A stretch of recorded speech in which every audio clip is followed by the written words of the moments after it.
നമസ്കാരം. പ്രശസ്ത ബോളിവുഡ് നടി ദിഷ പഠാനിയുടെ വീടിനു നേരെ നടന്ന വെടിവെപ്പുമായി ബന്ധപ്പെട്ട് തിരയുന്ന 2 പ്രതികൾ പോലീസ് ഏറ്റുമുട്ടലിൽ കൊല്ലപ്പെട്ടു. രോഹിത് ഗോദാര ഗോൾഡി ബാർ സംഘത്തിലെ സജീവ അംഗങ്ങളായ ഇവർ ഉത്തർപ്രദേശ് സ്പെഷ്യൽ ടാസ്ക് ഫോഴ്സും ഡൽഹി പോലീസും ചേർന്ന് ഗാസിയാബാദിൽ നടത്തിയ ഓപ്പറേഷനിലാണ് കൊല്ലപ്പെടുന്നത്. കഴിഞ്ഞ ആഴ്ചയായിരുന്നു ദിഷ പഠാനിയുടെ ഉത്തർപ്രദേശിലെ ബറേലിയിലുള്ള വസതിക്കു നേരെ അജ്ഞാതരായ അക്രമികൾ വെടിയുതിർത്തത്.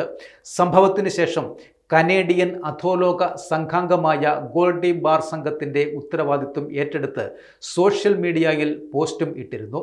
ദിഷ പഠാനിയും സഹോദരിയും മതനേതാക്കളെക്കുറിച്ച് നടത്തിയ പരാമർശങ്ങളിൽ പ്രകോപിതരായാണ് ആക്രമണം നടത്തിയത് എന്നായിരുന്നു പോസ്റ്റിൽ പറഞ്ഞിരുന്നത്. സംഭവത്തിനു ശേഷം പോലീസ് നടത്തിയ അന്വേഷണത്തിൽ പ്രതികളെ തിരിച്ചറിയുകയും അവരെ പിടികൂടുവാൻ ശ്രമിക്കുകയും ചെയ്തിരുന്നു. CCTV ദൃശ്യങ്ങളും ഇൻ്റലിജൻസ് വിവരങ്ങളും ഉപയോഗിച്ച് പോലീസ് നടത്തിയ അന്വേഷണത്തിൽ ഹരിയാനയിലെ റോഹിത്തിൽ നിന്നുള്ള രവീന്ദ്രയും സോണിപത്തിൽ നിന്നുള്ള അരുണുമാണ് പ്രതികളെന്ന് കണ്ടെത്തുകയായിരുന്നു. ബുധനാഴ്ച രാവിലെ ഗാസിയാബാദിലെ ട്രോണിക്ക സിറ്റിയിൽ വെച്ച് SDF നോയിഡ യൂണിറ്റും ഡൽഹി പോലീസും ഇവരെ തടഞ്ഞു നിർത്തുവാൻ ശ്രമിച്ചപ്പോൾ ഇവർ പോലീസിനു നേരെ വെടിയുതിർക്കുകയായിരുന്നു.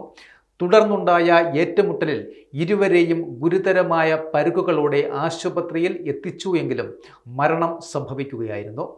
രവീന്ദ്ര ക്രിമിനൽ പശ്ചാത്തലമുള്ളയാളാണെന്നും നേരത്തെയും ഇയാൾക്കെതിരെ നിരവധി കേസുകൾ ഉണ്ട് എന്നും ഉദ്യോഗസ്ഥർ അറിയിച്ചിട്ടുണ്ട്. സംഭവസ്ഥലത്ത് നിന്ന് ഒരു ഗ്ലോക്ക്, ഒരു സിഗാന പിസ്റ്റൾ വെടിയുണ്ടകൾ എന്നിവ കണ്ടെടുത്തതായി അധികൃതർ അറിയിച്ചിട്ടുമുണ്ട്.